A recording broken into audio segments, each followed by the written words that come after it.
Hi, and welcome to Chasing Energy, episode number 32. Host Daniel Lucas. Today's episode is about discipline. Now, this topic came about for this specific episode because I was driving my son in my car and we had some time to talk. And I mentioned the podcast to him and said, I'm not really sure what to talk about. If you were listening to my podcast, what would you want to talk about? And he thought about it for a second and he looked up to me and said, how to develop discipline. Now, I have a bit of a reputation for discipline within our family, and I'll get to that. But today's message is that the highway to willpower is surrounded by exits of temptation. The highway to willpower is surrounded by exits of temptation. Now, I wrote that in my journal when I was thinking about this topic. Metaphors stick a lot better in my case. But when you are disciplined, when you are driven, when you are going towards something, you are on a highway. Not always a straight one, not always one without traffic jams, not without construction, but you are on a highway. Exits everywhere are going to be the things in your life. As John Lennon said, life is what happens while you're busy making other plans. Those billboards are the things that happen. And in a lot of cases, they're things that we have created, and we need to take ownership and responsibility for it. Now, what does that mean? For example, one of the main things that is going to keep you today from putting enough time into the goal that you need to accomplish is checking your smartphone. And before you think that I don't struggle with it, I struggle with it every single stinking day. And in fact, I have been actually looking at vacations where I could turn that phone off and be completely disconnected in nature because I am unable to do it on my own in my regular day-to-day. I get bored and I check it. And it's a problem. I have rules that I put in place that kind of block me from having access to it. I try to make a rule on the days where I'm focused on a goal, usually on a couple of weekdays where I say the first hour of the day, you don't turn your phone. Even today, and when it came to recording this mini-sode, I was thinking about going for a run instead, and I was like, I can even leverage, that's how clever I am at avoiding goals. I had written a goal to release this episode today, and I came up with this reasoning while I was getting dressed this morning. I need to get out and get a run in. It might rain this afternoon. And so I'm so creative that I can even use exercise as my out for getting some of these other goals, like recording this done.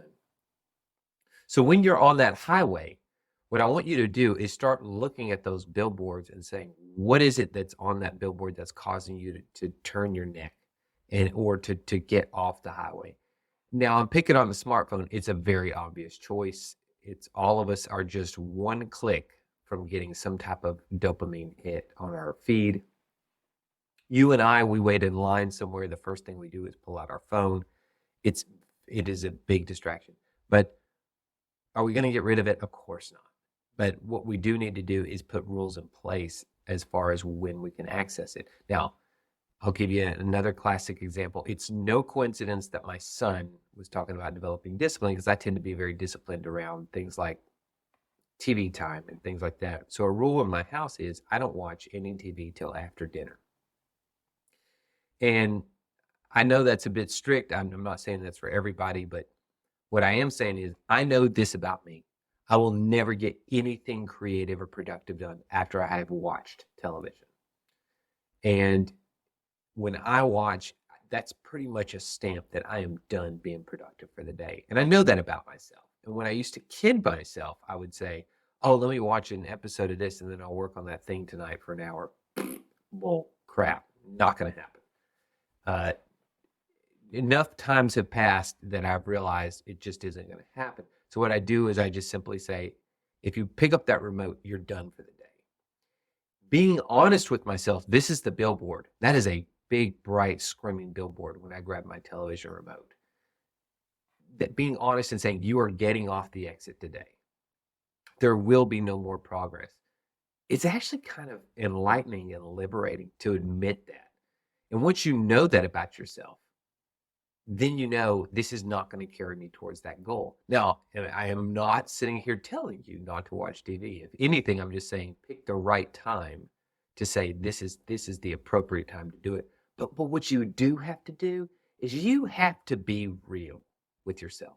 When you pick up your phone and you look at that screen, there is going to be a part of you that goes, I need to do this for my work, or I have to stay in touch with my friends, or I have to be a good, social steward. Be real with yourself and be selfish in the sense that when you have to say, this is a goal that I'm trying to accomplish. And if you're listening to this podcast, there is something about you that has a goal in your head. I have no idea why you would listen to this podcast if you're not a driven or wanting to be a very driven person. And when you think about those goals, how do we get there? It's not an overnight thing. It's going to be you chisel at it day after day, and the mind gets deeper and deeper. Think of Shawshank Redemption. Can you think of a better example in terms of movies where someone shows how to accomplish a goal?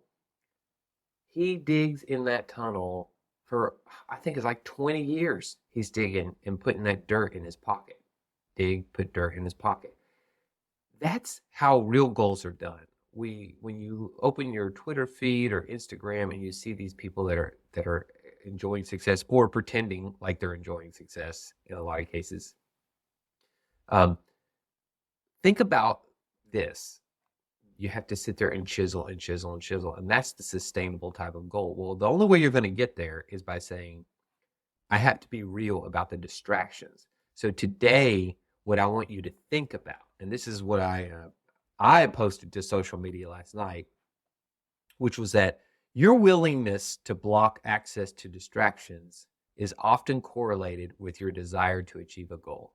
Now, this is sort of an extent on what I just said about the highway to willpower surrounded by exits of temptation. Your willingness to block access to distractions is often correlated with your desire to achieve a goal. So let's put that into practice. You're on your highway towards your goal. The more willing you are to say, I am not going to pull over at an exit for the next 50 miles, no matter what restaurant or amenity is on that exit, the more willing you are to say, I put the TV remote in a shoebox at the top of my closet during the weekdays because I have to get this project done and I don't need any distractions. The more willing you are to say, I do not turn on my smartphone until this time of day after my workout is done, or I'm at the gym. I don't turn my smartphone until I'm on my way to the gym, or I turn my smartphone off at 8 o'clock into do not disturb because I don't want to be distracted and sucked into a social media type feed. Is the more willing you are to put those rules in place with yourself, the further you're going to get on that highway. And regardless of what your goal is, you've got to be real about what's pulling you away from it. If you don't have anything pulling you away from your goals, by all means, ignore this advice. But what I think of is your classic Oscar De La Hoya and some of these boxers and some of these marathon runners. Do you know what they do when they're going into a prime race or a prime fight? They separate themselves from basically all the temptations of society. The Kenyan runners that sleep in bunk beds and they just get up and train and get up and train. They run twice a day. They take an hour nap, like an hour, 30 minute to an hour nap every afternoon. And they just do very boring, regimented day-to-day life because they won't be tempted to do all those other things. Why? You need to conserve that willpower to put it into your performance. And Oscar De La Hoya, classic example of just going out into a place where you're not distracted by your family, by your friends, by all those things, and saying for the next 30 days, 60 days, whatever, I am only going to think about and train for this match. Because by taking that temptation and putting it away from you, you're doing yourself a huge service because you're able to allocate your willpower more effectively. That is how you enable yourself to be a more disciplined person. I wish it were a knob. I wish it was a pill like the movie with Bradley Cooper. You just take it and all of a sudden you have this super discipline and super focus. But it starts by saying, I can't have access to these things. I mean, Woody Allen, he still writes these movies on a typewriter every day, day after day. Do you think that's any coincidence that after 50 years, this guy's still pumping out great scripts on an antiquated technology or whatever? And there's several authors who still write in pen and paper.